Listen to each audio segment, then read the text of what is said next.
Mujeres que no fueron tapa, con Lala Pasquinelli. Estamos acá en WeToker haciendo el podcast de Mujeres que no fueron tapa, este podcast que hacemos para hacer visibles a las mujeres que nos hubiera encantado conocer mientras crecíamos, escuchar sus historias y escuchar sus ideas. Creemos que el mundo sería bastante distinto si nosotras creciéramos escuchando a estas mujeres, viendo sus imágenes y conociendo sus ideas. Así que por eso hacemos este podcast. Esta vez vamos a charlar con una mujer que admiramos mucho, que seguimos mucho, leemos, escuchamos. Es Inés Arkovich. Inés es socióloga, investigadora, investiga y escribe también sobre violencia de género, violencia sexual. Es feminista desde más o menos los 70, ¿no? Sí. Y bueno, y estamos acá para charlar sobre un montón de cosas, sobre todo para conocer sus ideas y sus percepciones sobre lo que sucede con los temas que nos interesan a nosotras. Así que bienvenida, Inés. Un gusto estar acá, Lala, la verdad. Bueno, ¿querés contar un poco cómo esto de lo que vos estuviste investigando, o lo último que trabajaste, esto de que también contás un poco en tu charla TED? Me parece que es interesante, sobre todo en este momento donde hace poquito salió esta sentencia en España, ¿viste? Del caso que se hizo conocido como La Manada, donde 5 hombres violaron a una chica en San Fermín, en la fiesta, y había pruebas, había videos, estos chicos después le robaron el teléfono a esta chica y además compartieron videos sobre la violación.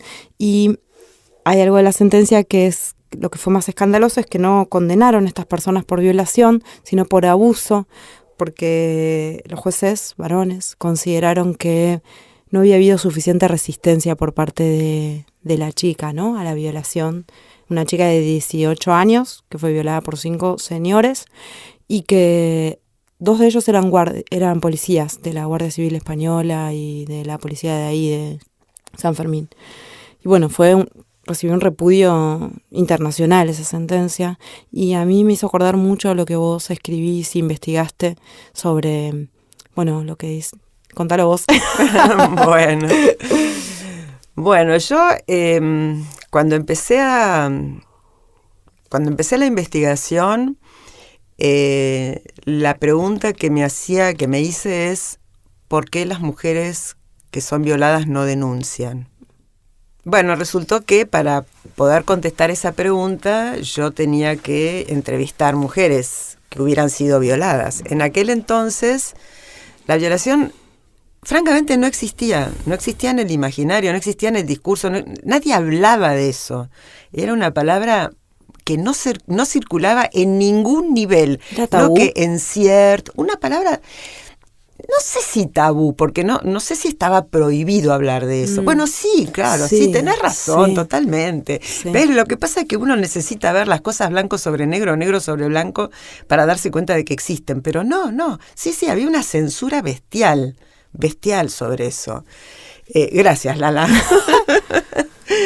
Viste, hablando uno aprende tantas cosas, sobre todo hablando con vos, ¿no? Bueno, la cuestión es que empecé a pedir a la gente que estaba alrededor mío. Todo el mundo, por supuesto, me desalentaba, me decía: no vas a conseguir a nadie. Bueno, la primera pregunta es: ¿pero eso pasa? Claro, hay, ¿no?, mujeres violadas, ¿no? ¿Eso claro pasa? Entonces, bueno, y no, claro, no vas a conseguir nadie, porque ¿quién lo va a contar si le pasó? ¿No? Claro. Bueno, lo cierto es que yo dije: bueno, yo las necesito. Si conocen a alguien, por favor, avísenme. Claro. ¿No? Y de acá que empezaron a aparecer, no te digo como hongos bajo la lluvia, tras la lluvia, pero empezaron a aparecer mujeres. 2 entre mis propias amigas. Claro. 2 entre mis propias amigas. Una de las historias yo la conocí porque fue una cosa de una locura increíble.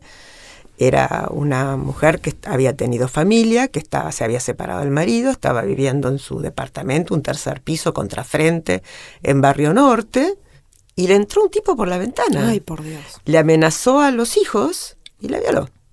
Bueno, ella eso lo contó, porque además hizo la denuncia. Ah, claro. ¿No?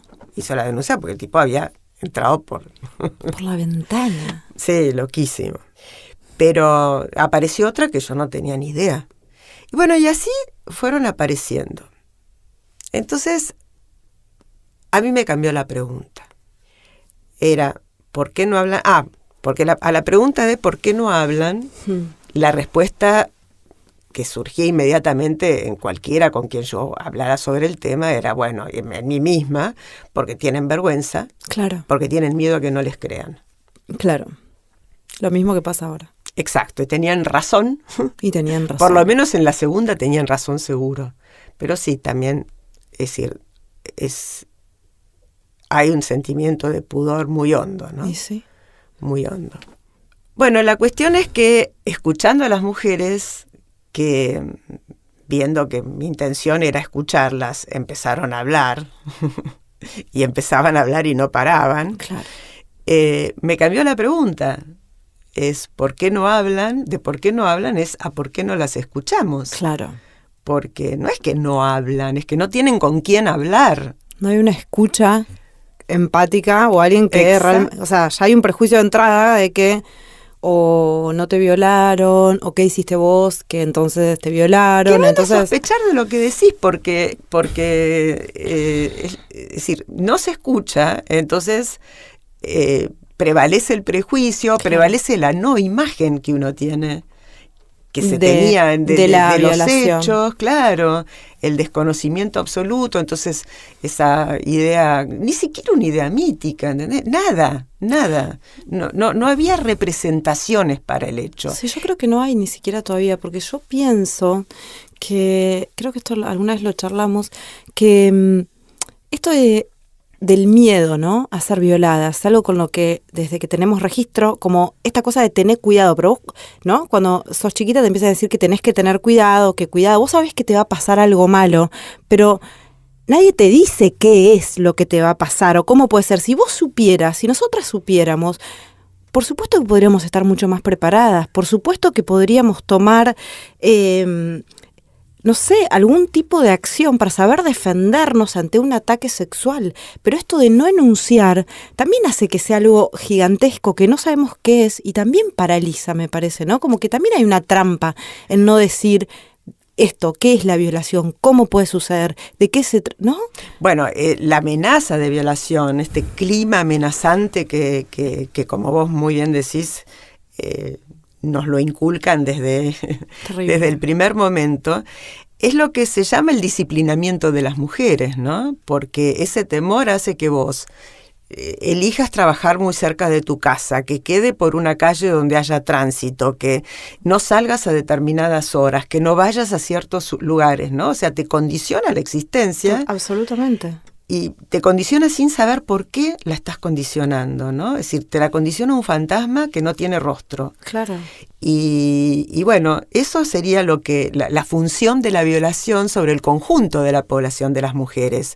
O sea, la violación actúa sobre la mujer que es su víctima, inmediata, directa, y sobre todo el resto de las mujeres de esta manera, a través del condicionándonos la vida, ¿no? Por el miedo a que te suceda.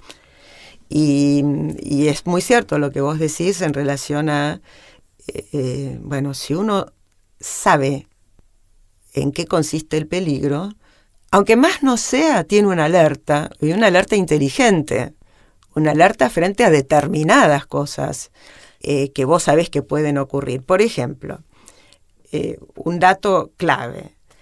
En general la imagen es que la violación es algo que hace un tipo depravado de clase baja, que te espera en una esquina oscura detrás de un árbol y te ataca en plena calle, te agarra de atrás. Uno que se te mete por la ventana en un departamento. O que se te mete en la ventana. Bueno, esa no, ¿eh? Esa no está en el imaginario. Esa fue realmente muy shocking, ¿no? Porque no es tan frecuente ni siquiera para robar que un tipo te entre por un tercer piso, no hay ascensor ahí, trepó por las paredes el señor. Ese fue un caso muy especial y por eso creo que también pudo tomar estado público más fácilmente, por lo inverosímil, ¿no?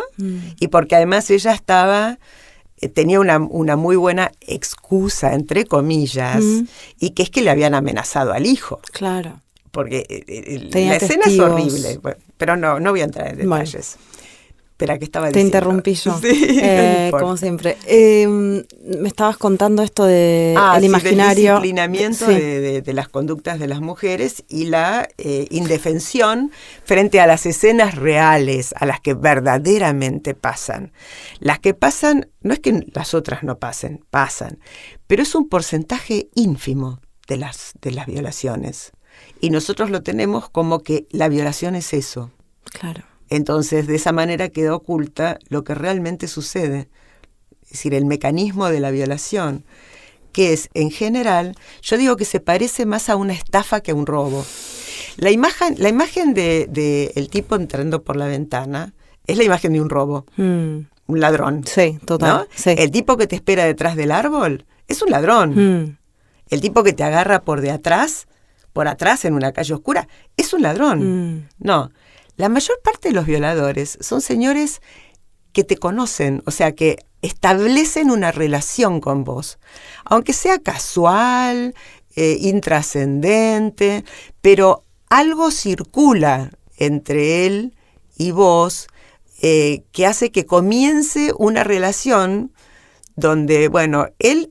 A veces ni siquiera ellos saben que va a terminar en una violación. O sea, no es que salen a violar. Salen a tener una historia, una aventura.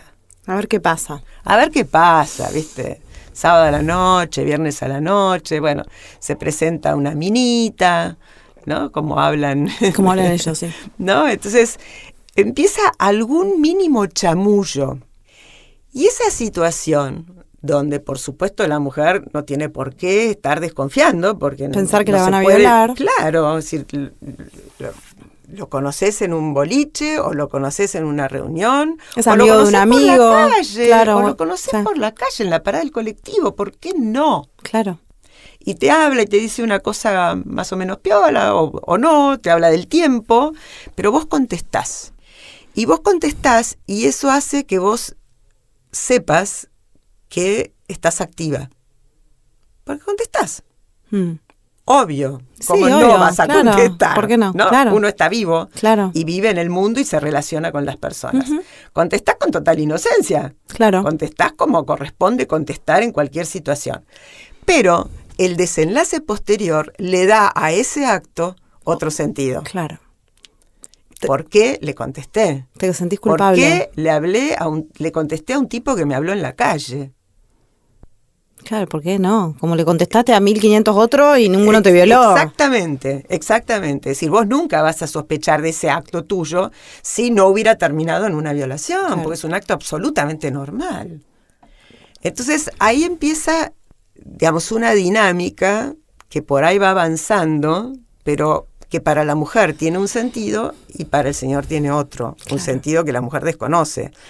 En general los tipos no son violentos. Los tipos te chamullan. Claro, no es que te agarran de los pelos a la primera de cambio. Y medio que consiguen que vos entres en el juego del chamullo, porque no hay por qué no entrar. Claro. No hay por qué no entrar. Pero bueno, llega un momento donde el señor muestra su intención, que por ahí ni siquiera la tuvo al principio, es decir, la fue ganando durante. Y ahí vos te das cuenta. Pero cuando te das cuenta es tarde. Y no solo es tarde, sino que te estás angustiando. No, bueno, pero viste, es muy sí.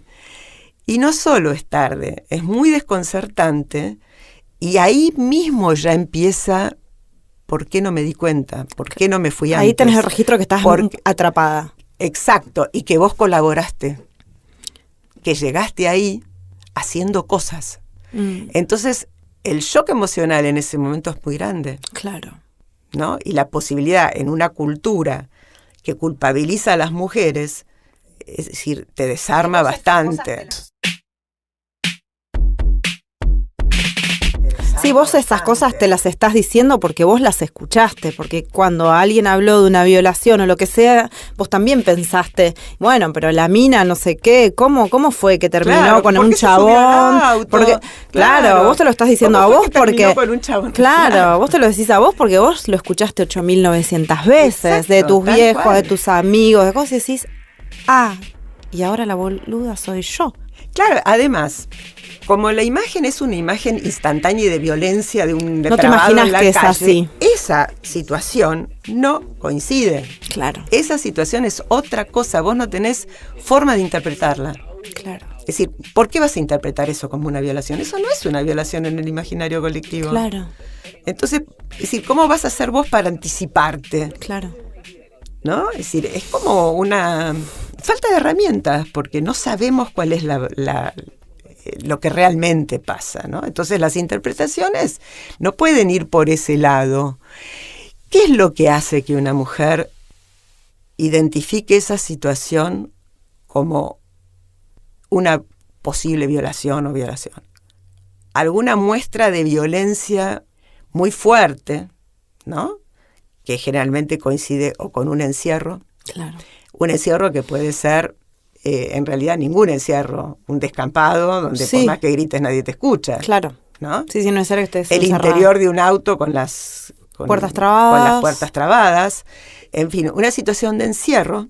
Y algo que inmediatamente se presenta en la cabeza de todas las mujeres es la posibilidad de que las maten o que las desfiguren, o sea, que les peguen, que haya Sí, una violencia. El dolor. El dolor, claro. Una violencia mucho mayor que la que está sucediendo en ese momento. Claro. Esa, para mí, que yo escuché a tantas mujeres, ¿no? Para mí ese es un punto al que no se le da suficiente importancia. El miedo a la muerte o el miedo a una desfiguración, ¿no? Al dolor. O a la acción sobre terceros, porque muchas veces ocurre eso también, ¿no? Amenazas contra terceros, ¿no? Que no se le da suficiente importancia, y para mí divide aguas. ¿Por qué sentís que no se le da demasiada importancia? Porque se toma como violación cualquier cosa. Es decir, se llama violación a un abuso, ¿no? Es decir, yo digo, si todo es violación, nada es violación, ¿no? Si vamos a considerar lo de el presidente de la DAIA una violación, bueno, no. Entonces, ¿cómo llamamos a esto que yo te acabo de describir? Claro, de alguna no manera es lo mismo. minimiza la situación de violencia atravesada por una mujer que es Exacto. sometida a violencia física, una penetración sin su consentimiento, bueno, todo lo que implica una violación, ¿no? Exacto, Con para mí violencia. tiene como una carga de crueldad, no separar, no discriminar situaciones, ¿entendés? O sea, lo del el juicio está en España. Es atroz. Es atroz. Es inconcebible, atroz. pero pasa, no es la primera vez ¿La que violación pasa. en grupo? No, Y no. que no una se sentencia considere- de ese tipo, ¿no? Pasa y pasa un montón. Acá hubo hace poquito una que no tomó el mismo nivel de relevancia, pero una chica que era gorda, ponerle entre comillas, estoy haciendo las comillas con las manos, y la sentencia dice que como la chica era gorda y que la ropa no estaba desgarrada, una cosa así, bueno, que en realidad había sido un abuso, que no había sido violación y tal. Vos decís, ¿cuáles son los criterios de interpretación que tiene esta gente? Claro. Claro. ¿Qué tendría que haber hecho la chica? La chica tiene que estar, ¿qué le tienen que haber? No sé, o sea, Claro, vos fíjate muerta. que lo Si que está vos estás muerta, la marcando, violaron. Lo que vos estás, dice, y ni siquiera. Claro, quizás no. Y ni siquiera, Porque ya ni se siquiera, murió, porque claro. hubo sentencias, claro. ¿Cómo sabemos lo que pasó? Claro. Está muerta. ¿Cómo sabemos lo que pasó? Y si estás viva, no hubo la suficiente violencia, entonces no te violaron, fue un abuso y así, ¿no? Como siempre esa... Es más, mira, porque hay también sentencias así. Mira, hay una figura de los romanos que llega hasta nuestros días, que es la vis grata poeli, que se traduce como fuerza grata a la mujer, ¿no? Entonces se reconoce que efectivamente la sexualidad incluye un juego, es decir, el erotismo incluye un poco de violencia, incluye el dolor, incluye muchas cosas, ¿no? que bueno, mientras son consensuadas, fantástico, porque cada uno hace de su vida lo que quiere y de su sexualidad lo que le guste. Pero esta idea de la fuerza grata a la mujer se convirtió en una especie de paradigma, ¿no? de descripción de lo que es la sexualidad femenina. Claro, en la cual, en cuya descripción la mujer no intervino, seguramente. Obviamente, claro. Un concepto creado por los hombres sobre la sexualidad femenina. Absolutamente, Hermoso. como fue creado por los varones, prácticamente toda la cultura, sobre todo la cultura del mundo público. Y el derecho, ni hablar, ¿no? El derecho, ni hablar, también, claro. que tiene que ver con los criterios de interpretación y las normas. Sí. Que bueno, en casos como estos se pone muy en evidencia la ausencia de una mirada, no te digo ni siquiera de las mujeres, porque por ahí tampoco, ¿no? Bueno, digo, hay sentencias que involucran a juezas mujeres de este tipo, pero una mirada con una perspectiva más de género, ¿no? Sí. Y estabas contando eso. Yo creo que de a poco vamos a llegar a entender los procesos, ¿no? De cómo se han configurado, de cómo se ha configurado este imaginario de género, ¿no? En el que convivimos todos. Yo, por ejemplo, en este momento estoy leyendo bastante historia, ¿no? Pero historia, digamos, dirigida, enfocada en la historia de la criminalización de los actos de violencia contra las mujeres, ¿no? Siempre estuvieron criminalizados. Digamos, la palabra violación no existía como tal. Te estoy hablando, creo que la primera vez que aparece en un código es en el código de 1789 en Francia, por primera vez, ¿no? Hasta esa... La violación no existía, no era un delito. No, sí, estaba descripto el acto, Okay. ¿no? Por ejemplo, incluía el rapto. Claro, era común eso. Claro, el rapto, claro, que es una institución del medioevo, el rapto, Claro. ¿no? Era la manera de conseguir una mujer que tuviera dote. Sí, me parte el corazón. Sí. Eso fue también muy idealizado, muchas historias románticas. Ay, sí, lo odio. En Me relación genera a- violencia eso. Claro. Romantizar. Es que hubo historias también donde eso sucedió, ¿no? Donde la salida era el rapto. Por ejemplo, Romeo y Julieta, ¿no? Es decir, la única posibilidad que tenían ellos era el rapto. Bueno, no pasó. Pero eso pasaba, ¿no? Que de pronto el amor entre dos familias que se odiaban entre sí, como el casamiento era un asunto de familias, Claro. un asunto que arreglaban los padres de las familias, si dos de los chicos se enamoraban, la única que les quedaba era huir juntos. Ok, sí, bueno. Pero digo, no era, está bien, en ese caso puntual, bueno, tiene esta cosa de... Pero es digo, interesante generalizarlo. es interesante pensarlo así, porque eso es lo que desdibuja los límites y eso es lo que permite que una situación de rapto violento, ¿no?, pueda deslizarse en un rapto acordado. Eso nos va a pasar siempre en la vida porque las cosas nunca entran dentro de las definiciones, ¿no? Los hechos humanos nunca entran dentro de una definición que lo delimita y lo marca, y si yo transgredo este límite ya estoy del otro lado. No es tan sencillo, la vida no es así. Entonces, si estamos como empeñados en llegar a una definición que nos permita separar la paja del trigo y no confundirnos nunca más, no nos va a pasar. Entonces estamos como tomando caminos que son inconducentes. Ahora quiero retomar algo para que se cierre lo de la manada, que para mí es importante, esto que vos en esta investigación descubriste qué pasaba con estas mujeres, como la culpabilización de las mujeres y cómo, bueno, lo que vos es el nombre de tu charla, ¿no? Cómo se negocia en ese momento de miedo a sufrir dolor y a perder la vida. Bueno, sucede, o sea, por eso mismo no te dejas matar, digamos, ¿no? O sea, vos vas a privilegiar tu vida. Claro. Bueno, la definición con la que nosotros hemos convivido y desde el código nuestro de 1921, de una violación está focalizada en el no consentimiento de la mujer. El no consentimiento de la mujer tiene que ser evidente, Claro, por eso los jueces piden sangre. para lo cual tiene que resistir. Esa resistencia tiene que dejar marcas, huellas, porque si no, ¿cómo sabemos que existió? Claro, ¿cómo te Es decir, el resististe? razonamiento es lógico. ¿no?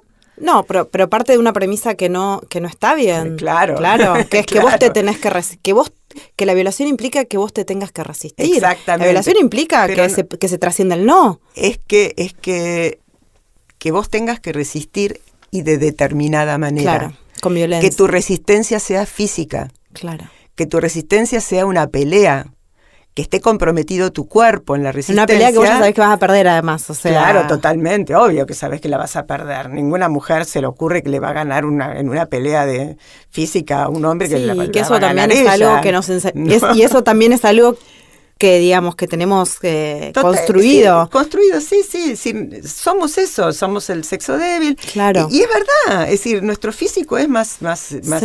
tenemos menos fuerza que los varones. Sí, qué sé yo. Eh, Por lo menos, digo, somos criadas para no desarrollar nuestra fuerza física, que eso también es un dato.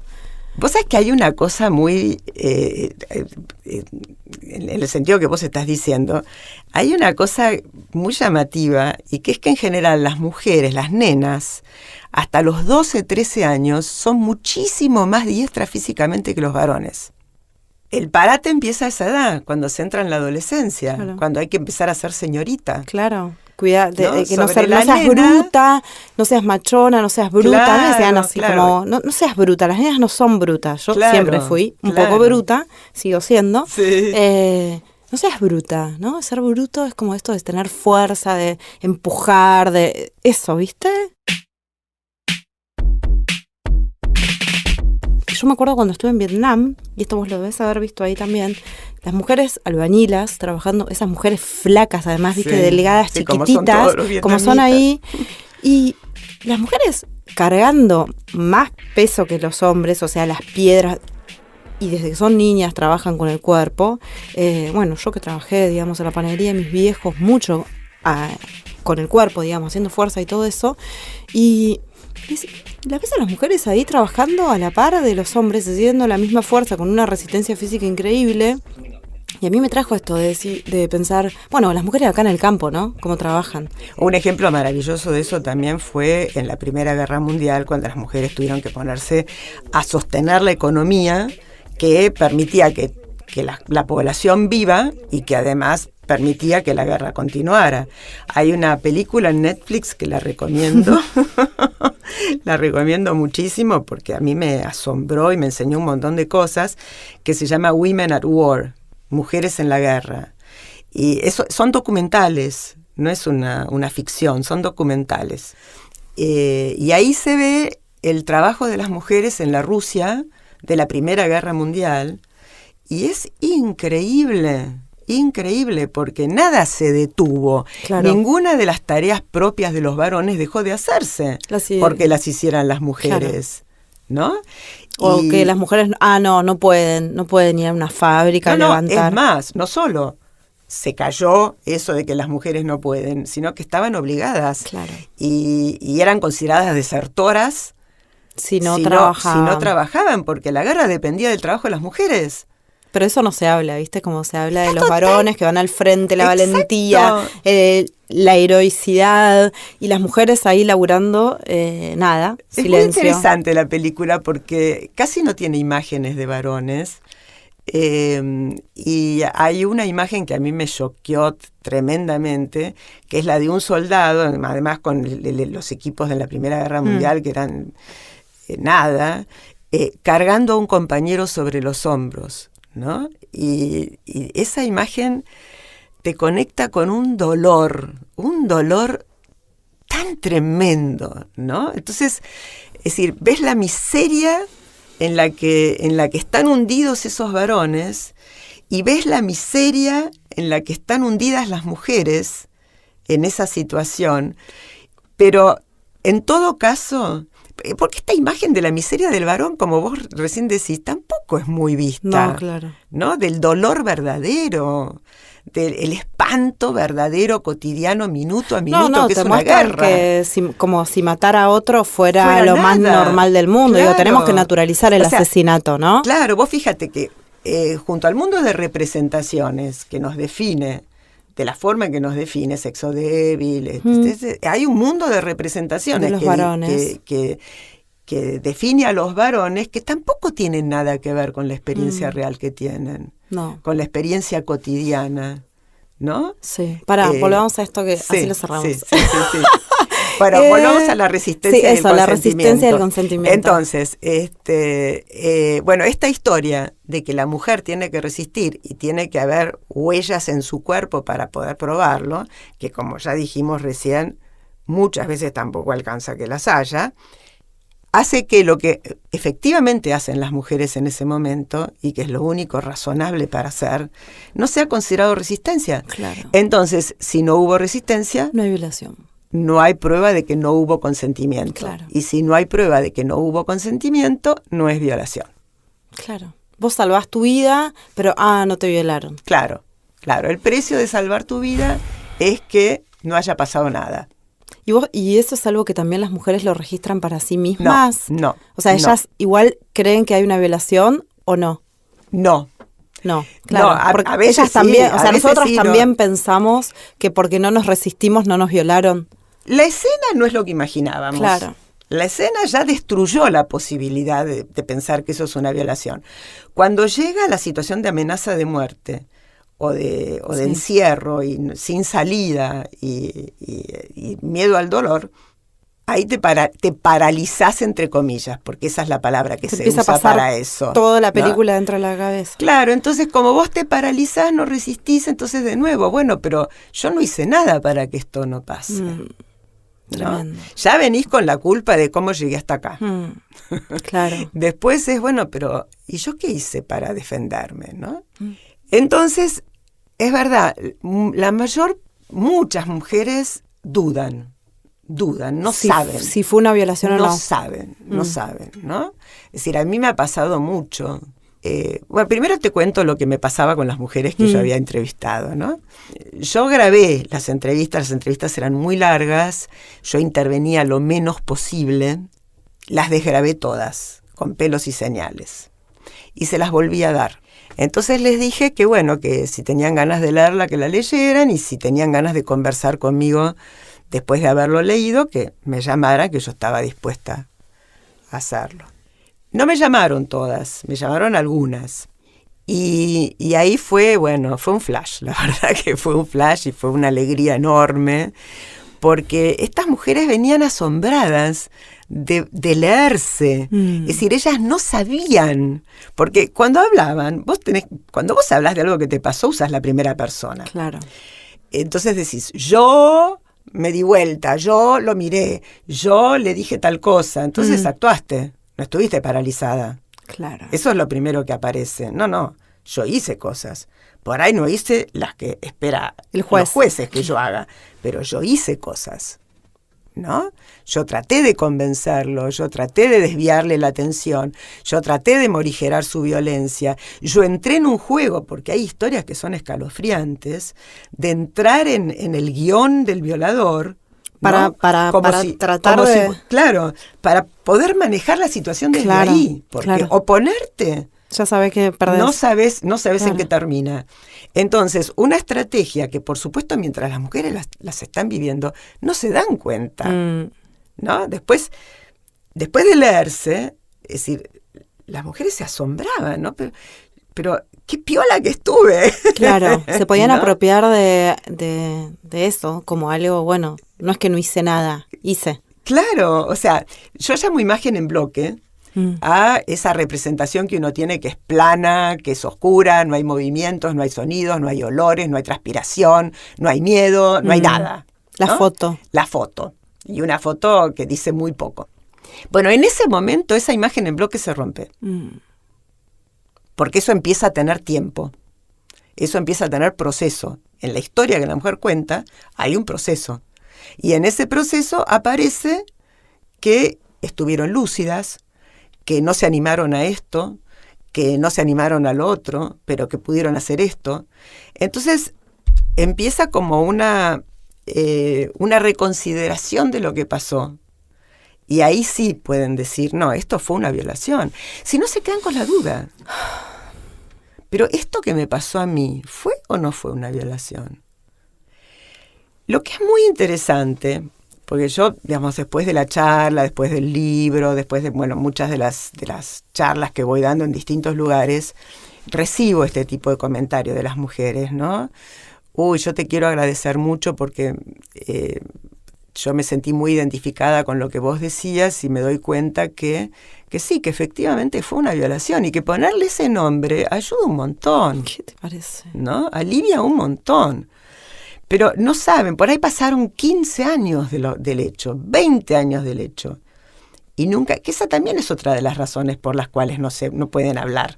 Porque ¿qué es lo que van a contar? ¿No? Es decir, es un hecho que está entre signos de interrogación. Claro. Y cuando vos lees a otras, te leen a vos en tu libro, o te escuchan, o a otros testimonios, y decís, a mí también me violaron. Claro, pero esto y es ahora lo lo que me puedo pasó a contar. mí. Porque en ese momento, hace 15 años, como vos decís, no se hablaba de violación, o 20 años, o lo que sea, o 5, no importa. No se hablaba de violación como Pero hablamos fíjate ahora. que ahora sí se habla. Ahora sí se habla. Y la mayoría de las mujeres siguen sin poder contarlo. Sí. ¿No? Porque efectivamente hay una cantidad de denuncias y aparecen en los diarios, etcétera, etcétera. Pero esto no es masivo. No es masivo, No y es hay masivo. muchas más, y hay muchas mujeres que son violadas en este momento y que no se animan a Mira, contarlo el porque otro tienen día- miedo. Y porque además, sí, exactamente, tienen miedo, tienen pudor, Sí, claro. tienen miedo de lo que pueda pasar después de lo que dicen. Mira, Claro. yo el otro día estaba escuchando un programa de televisión donde aparecen ahora actrices y periodistas, ¿no? Contando historias. Este era conducido por una mujer que escuchaba todo lo que decían, ¿no? Y finalmente, hacia el final del programa, me conmovió muchísimo esto, ¿no? Porque ella dijo, bueno, yo también viví una situación de abusos, hablaba, ¿no? Pero yo no lo puedo contar. Claro. Y no sé si alguna vez lo voy a poder contar. Y se le llenaron los ojos de lágrimas, ¿no? Se me pone la piel de Sí, gallina cuando terrible. recuerdo la imagen, ¿no? Y yo dije, pucha, qué fuerte, ¿viste? Está bárbaro que hablemos y que vociferemos, porque se vocifera también, Sí. ¿no? Por ahí se vocifera más de lo que se habla, ¿no? Que a pesar de todo eso, Todavía no permanezca esa cosa de pudor, de miedo, de intimidad, es decir, el efecto de haber sido violado, Claro. ¿no? Este disciplinamiento que vos decís también. Exacto, porque yo la escuchaba y decía, claro, la entiendo, no es fácil. No es fácil. No es fácil. Y las lágrimas en los ojos de ella, imagínate, la conductora de un programa, ¿no? Sí, Después en de ese que había habido- además además sentís que, por lo menos tenés que decir eso, Yo porque te si no digo, se te explota mira, adentro. Lala, yo sentí que ese fue un momento de verdad, Claro. ¿no? Es decir, que ahí aparecía una verdad, y una verdad muy fuerte que tenemos que ser conscientes de que existe, ¿no? Es decir, por ahí nos ponemos muy contentas porque se habla mucho y porque se dice mucho y porque parece que ya estamos a un paso de solucionar todo. No. ¿No? No, bueno, porque Y estas no. sentencias también te vienen a decir que no estamos cerca de solucionar. No, para nada. Para nada. Creo que también tienen ese poder, este tipo de casos que ante casos que son mundialmente conocidos, como este caso de España, que digo, lo venimos viendo por todo el mundo se ha hecho eco de este caso, los jueces tienen el coraje o la impunidad, mejor dicho, de sacar una sentencia como esa, en un momento así, o sea, ni siquiera se sienten presionados, ¿no? Ujú. Entonces decís, bueno, uy, qué lejos que estamos. A mí me da a mí me genera ese registro de, mirá vos. Es muy fuerte la resistencia al cambio en este tipo de cosas, que son instrumentos, como vos dijiste, instrumentos de disciplinamiento de nuestra subjetividad y de nuestros cuerpos. Claro. A mí me gusta subrayar algo en este sentido, y que es que estos son fenómenos de estructura. O sea, la violencia de género no es porque hay un tipo que es un hijo de puta, que es un degenerado, que desprecia a las mujeres. No. Es un ordenamiento social del que no somos conscientes ni los varones ni las mujeres. Es una manera de relacionarnos que viene de siglos y siglos y siglos, ¿no? Y que no tiene que ver solo con la relación entre el varón y la mujer. Tiene que ver con la relación entre las clases sociales, tiene que ver con cómo se reparte el poder entre los varones, porque ahí la mujer es como una moneda de intercambio, siempre lo fue. Claro. Siempre lo fue. La mujer siempre fue moneda de intercambio entre los varones, ¿no? En el ejemplo anterior de los casamientos entre los paterfamilias, Claro. ¿no? Es decir, la mujer era la dote, era la moneda de intercambio. Sí, hasta se escucha en el lenguaje, le robó la mujer, le robó la mujer claro, a no sé quién. Claro, bueno, y después, por ejemplo, otro ejemplo, el más atroz de todos, es la violación en la guerra, Claro. la violación masiva de mujeres, la limpieza étnica en Bosnia, ¿no? Esto ocurrió hace 20 años. Sí, no hace 100. No en el medioevo. No. ¿Y por qué es eso? Pues es que hay una tribu norteamericana, que no me acuerdo cuál era, que tenían un dicho que decía que un pueblo está vencido cuando el alma de las mujeres fue puesta de rodillas. Claro. Y el alma de las mujeres es puesta de rodillas a través de la violación. Es decir, este ejército de varones derrota a este ejército de varones violando a sus mujeres. Claro, es terrible. La cautiva. Claro. La colonización en la Argentina, de los dos lados, el blanco con las indias y los indios con las blancas. Claro. Claro, pero no tenemos conciencia de todo eso. Sobre todo no tenemos conciencia de esta posición de moneda de intercambio que tenemos las mujeres, ¿no? Y de que en realidad todo el tema del poder que los varones ejercen sobre las mujeres está íntimamente relacionado a las formas de poder que los varones ejercen entre ellos. Y el cometido tal vez no sea tanto el poder sobre la mujer, que lo tienen más o menos garantizado el poder por todo el ordenamiento, sino entre ellos. Porque en realidad la guerra es un tema de los varones. La competencia es un tema de los varones. Bueno, viste que... bueno, y digo, no porque sean varones, es decir, sí, porque son varones, sí. Es muy difícil pensar, bueno, ¿cómo empezó todo esto, no? Y bueno, el tipo salía a cazar y era el que tenía la fuerza para traer el animal, y la mujer fue la que desarrolló la agricultura, que también implica mucha fuerza, pero se queda en la casa cuidando a las crías. Sí, es decir, veces... hay un como un componente. Yo entiendo lo que a dónde vas. Lala, te veo la cara y ya estás leyendo. Pero digo, si ese relato, si hay una posibilidad, si no habrá alguna posibilidad de que ese relato tenga alguna grieta, de cómo nos contaron obvio, que fueron las cosas. Digo, sí, no sí, sé, ¿entendés? Sí. Pero digamos, por supuesto, porque después está la interpretación y todo lo que se monta sobre eso. Como esta cosa de que, bueno, qué sé yo, no es una historia. No es fatal. No lo escribimos eso. nosotras. Pero no es pero es razonable pensarlo porque vos lo ves en la actualidad también, ¿no? Sí. Que en general los trabajos que implican mucho riesgo, necesidad de mucha fuerza, los hacen los varones porque rinden más que una mujer. Claro, ¿no? bueno. Que eso sea producto de la cultura, claro. ¿no? Sí. Es decir, que a esta altura del partido la cultura haya hecho mucho para reforzar y que eso sea casi irreversible, que sabemos que no lo es, pero... Sí, por lo menos nos hacen creer que claro, es decir, así. No es trasladar eso que pasaba en ese momento a este momento, ¿no? Pero es verdad que, bueno, qué sé yo, después de todo es una imaginación, porque nadie estuvo ahí viendo lo que pasaba. Pero sí ves cosas que pasan en el presente que se parecen bastante a eso. Y por ahí en tribus muy primitivas, en ordenamientos sociales muy primitivos, ¿no? Que se repite la imagen. Pero ¿por qué habíamos llegado a esto? No me acuerdo. No, bueno, esto que vos decís que en realidad las mujeres como objeto de intercambio entre los varones que no tenemos, digamos, real conciencia de eso, y que en realidad esto se trata bastante más de un juego, entre comillas, ¿no? Sí. De poder entre los varones, que una cuestión de opresión de las mujeres, de las mujeres por los hombres, también tiene que ver con la división sexual del trabajo, ¿no? O sea, Claro, bueno, claro. Que nosotras... Pero también tiene que ver con la división del trabajo, punto. Claro. La división del trabajo entre los varones. Ok, a ver. No es solo la división del trabajo.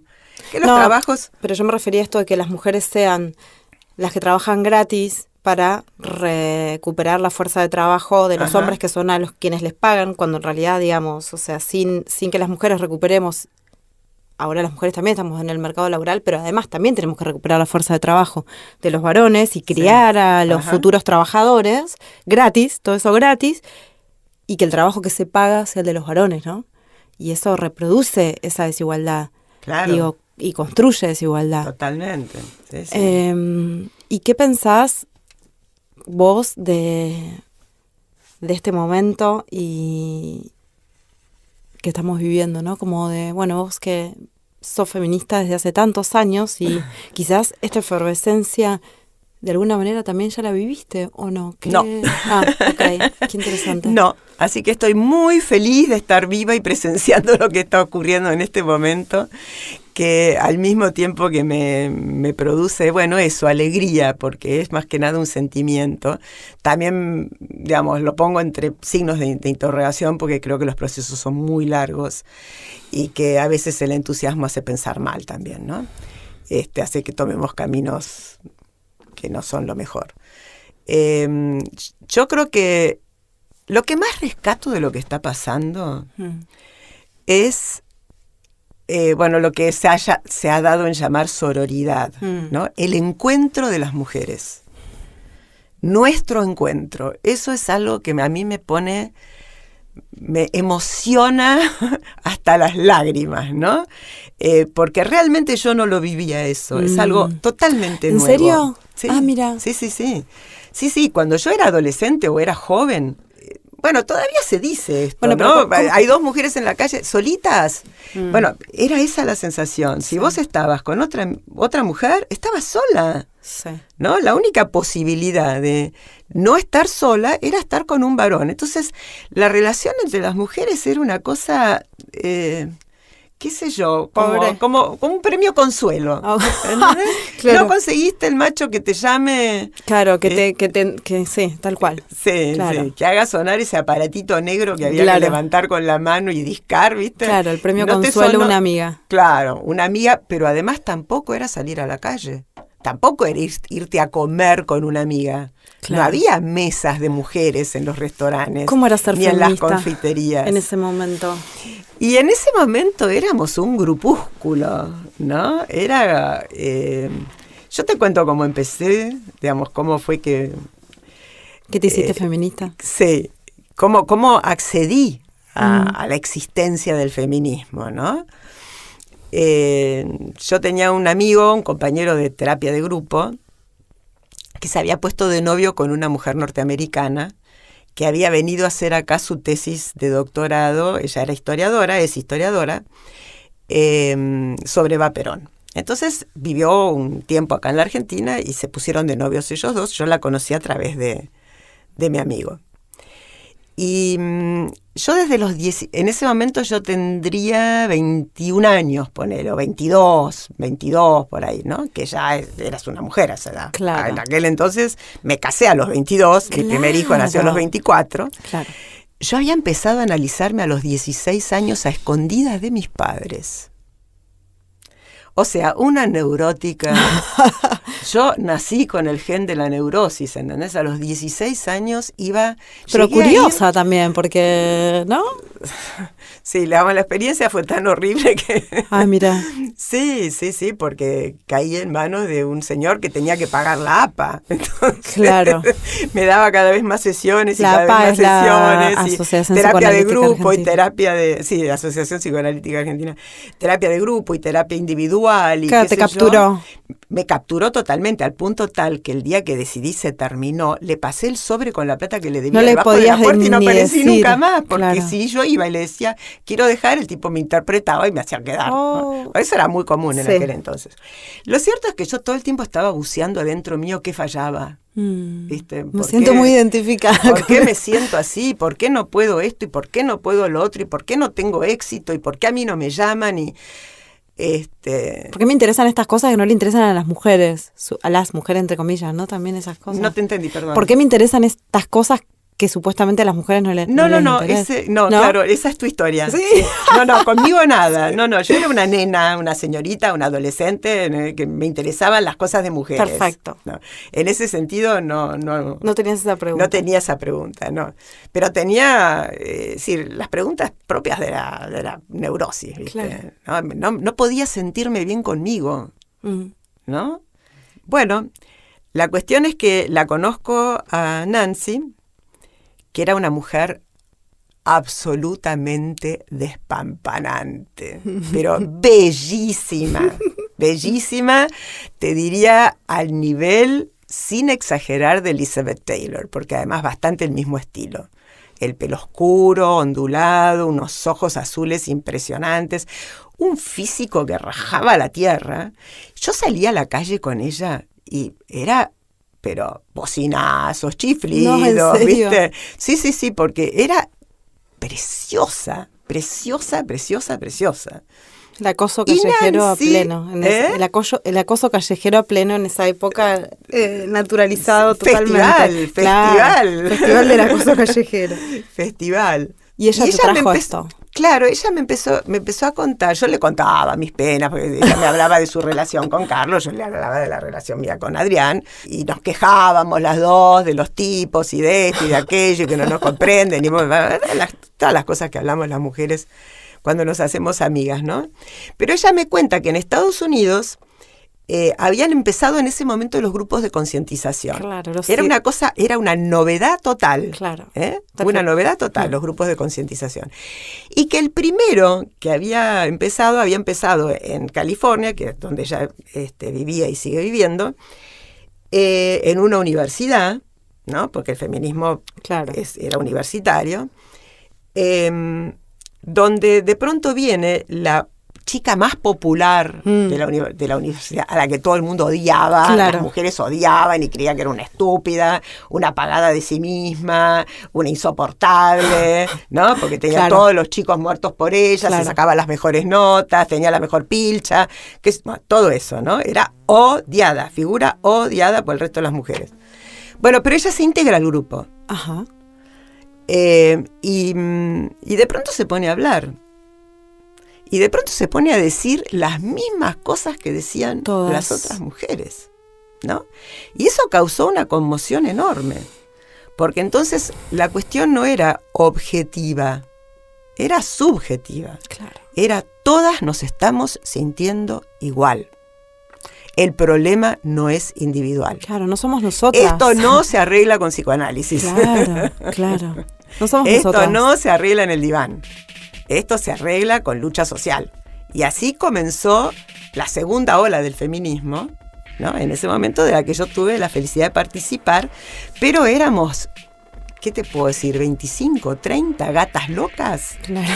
Que tuvimos que mandarnos muy a silencio en la época de la dictadura, ya con la AAA, ¿no? Porque, bueno, había manifestaciones feministas, había un periódico que sacaba María Elena Odone, había mujeres muy reconocidas socialmente que eran feministas, como María Luisa Bemberg, María Elena Walsh, ¿no?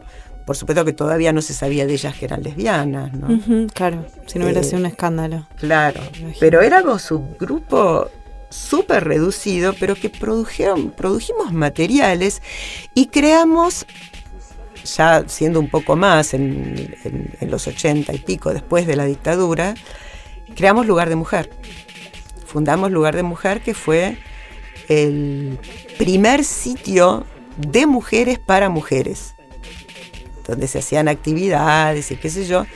Y ahí empezó la cosa a hacerse un poco más popular, por llamarlo de alguna manera, a extenderse un poco más. La cosa estalló, te diría yo, estoy obviando un montón de cosas, ¿no? La historia es mucho más rica que lo que yo estoy diciendo. La cosa estalló con el asesinato de Alicia Muñiz. Claro.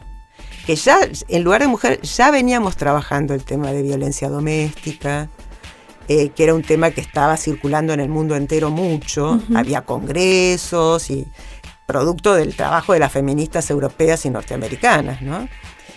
Y acá, digamos, ya estábamos empezando también a trabajar el tema, y el asesinato de Alicia Muñiz estalló. Claro. Hizo que el tema cobrara estado público. Porque además todavía hasta hace poco, ¿no? La figura de la emoción violenta encima como un atenuante. Cuando los homicidios ocurrían generalmente dentro del marco de una relación amorosa o dentro de la familia, ese tipo de situaciones, se usaba mucho el atenuante de la emoción violenta. Claro, sí, se sigue usando. Y bueno, creo que ese fue el punto de inflexión del movimiento feminista en la Argentina, que empezó a llamarse ya no feminista, porque la palabra feminista cargaba con una cosa un poco pesada, bastante crítica de la sociedad en general, o sea, producía rechazo, ¿no? El feminismo producía rechazo. Y empezó a hablarse más de un movimiento de mujeres. Claro. Entonces empezaron los encuentros nacionales, que no eran encuentros nacionales feministas, eran encuentros nacionales de mujeres, pero que evidentemente eran impulsados por las feministas, claro, y sostenidos por las feministas y organizados por las feministas. Y ahí comienza lo que, desemboca en lo que tenemos hoy, ¿no? Esos encuentros fueron realmente, alguien tendría que dedicarse a hacer la historia de esos encuentros, porque empezamos siendo, 500 mujeres, que nos parecía un despropósito. Una cantidad increíble de mujeres. Y ahora 500. Somos 70.000, 80.000 en un encuentro, y la gente viaja al Chaco, y viaja a Salta, y viaja a Tierra del Fuego, viaja donde sea por ir, ¿no? Y cada vez más. Cada vez más, cada vez más. La masificación del feminismo, de la lucha de las mujeres, yo creo que empieza con el trabajo del lugar de mujer, empieza ahí, es como la semillita, ¿no? Que después brota con lo de Alicia Muñiz, una figura bastante fea, pero es gráfica, y a partir del tema de la violencia, que en primer término era violencia familiar. Claro. No era violencia contra la mujer. No, claro, violencia familiar. Es decir, nosotras decíamos violencia contra la mujer. La palabra género no existía en aquel entonces. Género es una palabra que se inventa bastante después, ¿no? El concepto de género se inventa bastante después. Pero, digamos, socialmente de lo que se hablaba era de violencia familiar, y había toda una discusión de si llamarlo así, si no llamarlo así, porque la violencia no era solo con la mujer, era también con los hijos y con los padres y qué sé yo. Y bueno, las dos cosas son ciertas, y los dos conceptos son útiles. Creo que uno nos permite acceder por una vía al tema, y el otro nos permite acceder por otras vías, porque son problemas distintos. La violencia contra la mujer y la violencia familiar no son el mismo problema. Por lo menos que necesitan un tratamiento diferente, y necesitan también un abordaje, y pensarlo con otras variables, ¿no? Que no son mecánicamente trasladables de una cosa a la otra. ¿Qué pensás vos de esto, un poco también lo que hablamos con Laura Visco, de lo que les hace el patriarcado a los hombres, ¿no? Pero que eso me parece que es un tema re interesante para hablar.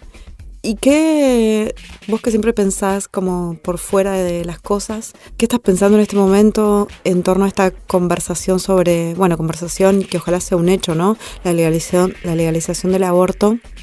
No se podía hablar, parecía que no estábamos preparados para hablar del aborto, y bueno, evidentemente estamos preparados porque ahora estamos hablando. Fíjate, ¿no? Te voy a señalar una cosa que a mí me interesa porque la historia está llena de cisnes negros, ¿no? La vida está llena de cisnes negros, de algo que aparece que no esperabas, y de pronto eso, donde vos nunca haces estallar algo, y es que Macri, eso es hermoso, sí.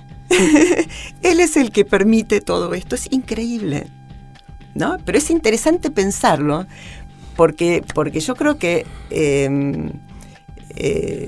porque forma parte de esto que está pasando, ¿no? No sé muy bien cómo pensarlo, pero es asombroso. Es asombroso y está bueno pensarlo. Pero vos no pensás que digamos, que el presidente toma esto también porque por todo esto lo que vos decías antes, por todo el ruido que hemos generado las mujeres en las calles, o sea, totalmente, absolutamente, sí, pero si tantas veces pudo mirarse para otros lados. Sí, esta vez también podría haber sido. Pero bueno, pero lo que no sea, importa, J, no la coyuntura, ella, H, W, no me importa. Por ahí de acá a 10 años vamos a poder entender un poco mejor ¿Por qué? este fenómeno, ¿no? Estamos en un momento donde acá supuestamente a 20 días se va a votar en diputados la ley. Sí, y parece que está bastante peleada la cuestión. Sí, yo tengo mucha esperanza, no sé. Sí, yo también. Es decir, el hecho de que esté peleado ya te da esperanza. ¿No? Porque en otro momento hubiéramos pensado que no. ¿Y qué opinas del debate y de los argumentos? Y de, no sé, mira, ¿hay algo yo que lo estés sigo pensando sobre esto? Sí, estoy pensando. Por supuesto que estoy pensando junto con Laura y otras amigas más, que nos volvimos a encontrar a partir de esto. Contá el apellido de Laura. Laura Klein. Ella tiene un libro absolutamente imprescindible respecto al tema. La primera edición se llamaba Fornicar y matar, el tema del aborto, o el problema del aborto, y la segunda edición se llama Entre el crimen y el delito, el problema del aborto. Bueno, es un libro realmente te abre la cabeza de mil maneras, ¿no? Muy, muy fundamentado, ella tardó muchos años en escribirlo. Bueno, y vamos siguiendo más o menos el debate, y hay una cosa que llama la atención y que es, o sea, no hay aborto sin embarazo. Un óvulo fecundado en probeta que se desecha no es un aborto, sin embargo es una vida. Y sí, en los criterios estos son los que se está planteando. A todos los criterios en los que se le imponen al feto, claro, al feto en el útero, pero nadie sale a defender esa persona por nacer. Claro, ¿no? Como dicen que es el feto. Que es persona por nacer, si se lo anida en un útero. Como si esté en un frasco, claro. Entonces, el gran ausente de este debate es el embarazo. Con el embarazo, si el gran ausente es el embarazo, el gran ausente es la mujer. Claro. Lo subjetivo es si hay algo que es intransferible, que es único, que es propiedad exclusiva de las mujeres, es la posibilidad de dar vida. De eso no habla nadie. Es decir, nadie está mirando esa circunstancia como lo que explica la necesidad de poder entender o de tomar decisiones después. Entonces, por ejemplo, esto es una opinión personal, naturalmente, con el respeto a todas las personas que se sienten muy conmovidas por un aborto, que me parece, yo también me siento muy conmovida, pero bueno, no elijo quedarme de ese lado, digamos. Claro. Es decir, a mí me parece horrible el aborto, no creo que haya nadie a quien no le parezca horrible. Me parece muy triste la situación de la mujer que tiene que decidirlo y hacerlo, que hubiera preferido no tener que hacerlo. Si hubiera podido elegir, hubiera preferido no tener que hacerlo o tener un embarazo, un aborto espontáneo, no provocado por ella. O sea, no es una situación deseada por nadie. Sí, no es que nos vamos a tener relaciones sin ningún tipo de protección porque total aborto, voy y me hago un aborto. Claro. Generalmente, me imagino que probablemente eso no suceda, pero bueno, nada, ¿por qué vamos a llevar adelante un embarazo que no queremos? Claro, o sea, a mí me parece que eso es algo de lo que hay que empezar a hablar. Del embarazo. ¿Sí? Del embarazo, de lo que significa el embarazo, porque ahí también hay una imagen en bloque, ¿no? Por ejemplo, los que dicen, bueno, salvemos las dos vidas. Salvemos las dos vidas. Que lo tenga y lo entregue en adopción. Claro, y el embarazo. No, pero exacto. Hola, ¿qué tal?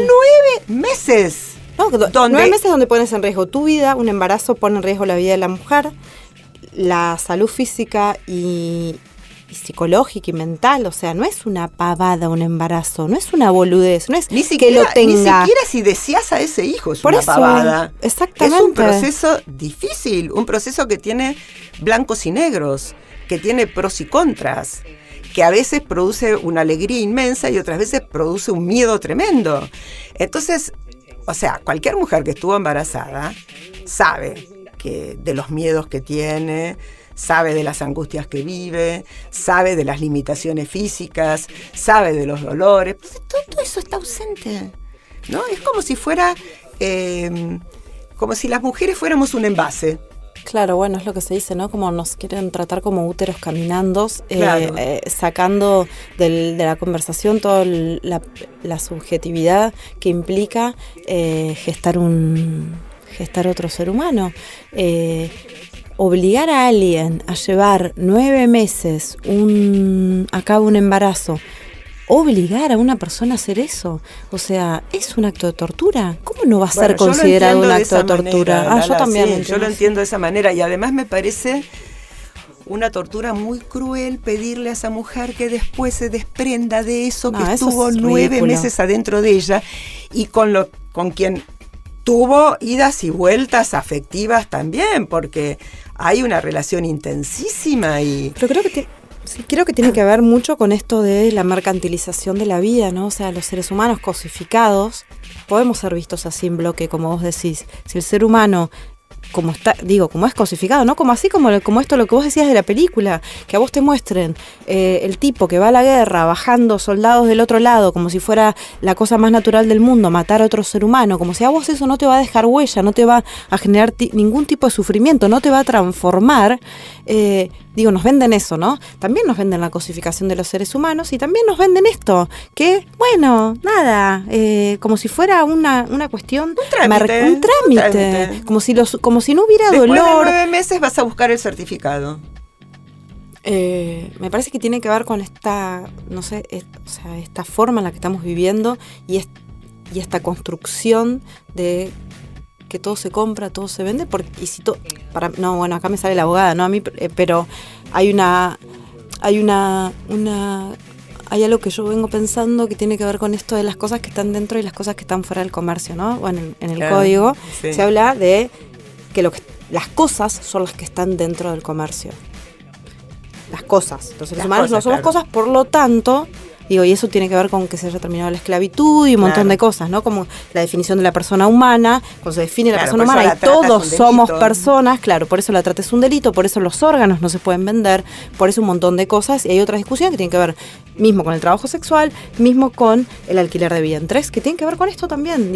Forma parte de la misma conversación, no ver, por lo menos sí del alquiler de vientre, no ver esto, lo subjetivo del embarazo. Totalmente, seguro. Como, está tachada, te meten un pibe. Está tachada la persona. Está tachada la persona. Y me parece que... La experiencia real, está tachada la experiencia, lo que vivimos. La experiencia humana. La experiencia humana, lo que vivimos. Porque por más que estemos cosificados y qué sé yo, seguimos siendo seres humanos que vivimos experiencias humanas. Claro, pero si eso forma parte de la conversación y lo replicamos al infinito, bueno, podemos tomar decisiones a nivel macro que terminen generando este tipo de no experiencia. Claro. Por eso, no sé. Es decir, yo creo que el debate lleva como a esta cosa de aborto sí, aborto no, ¿no? Legalización sí, legalización no. Cuando hay un ser humano, cuando no hay un ser humano, es decir, cuando empieza la vida, es decir, todas cosas que no contestan para nada el problema central, que es la posibilidad o no de una mujer que está embarazada de decidir si lo va a tener o no. Eso es lo único. Es decir, ese es el debate. Sí, el hecho de que ya esté pasando, las mujeres deciden. Exacto, ¿no? Ojalá pudiéramos decidir sin tener el miedo de ir presas o de quedarnos muertas en una camilla. Poder, en el sentido del verbo, de poder, ¿no? Es doloroso. Porque digamos, poder, esto lo dice Laura y es muy... A mí me marcó mucho la cabeza, ¿no? Poder es poder hacer. Pero este poder hacer no es un poder que elegimos tener. Es un poder al que estamos condenadas. Claro, la maternidad. La maternidad, claro. ¿no? Entonces, o sea, uno puede decidir no ser madre, pero no sabés si no vas a quedar embarazada. Podés perfectamente quedar embarazada, no depende solo de vos. Claro. ¿no? Bueno, eso lleva a la cuestión de mi cuerpo es libre, es decir, yo decido sobre mi cuerpo. Sí, decidir sobre tu cuerpo a veces. Porque, sí. porque digamos que la vida te juega malas pasadas. No, Querés no. quedar embarazada y no podés. No querías quedar embarazada y quedaste. O sea...